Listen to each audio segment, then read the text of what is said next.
Hey guys, today I'm going to tell you how to hide apps on iPhone.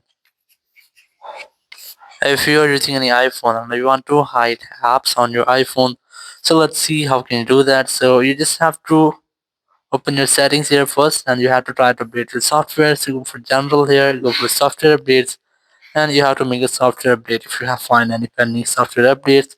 And after that you just have to select the app which you want to hide. So for example, I'm going to select my TikTok app and now I'm going to hide it. So simply keep a long press on it, then select require face ID, or if you don't find require face ID, you'll get the option of required passcode.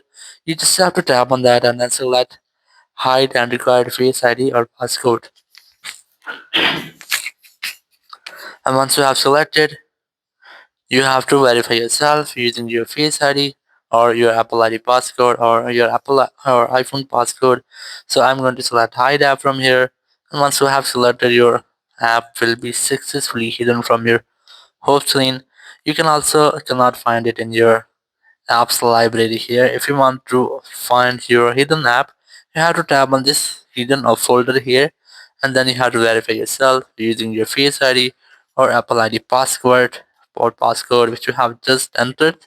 So after that, you'll be able to see your hidden app. If you want to unhide it, you just have to keep a long press on it, then select add to home screen, then also select unhide app, and the app will be unhide from your app libraries. In this way, you can easily hide and unhide app on your iPhone. Thank you very much for watching the video. Until next video, bye bye.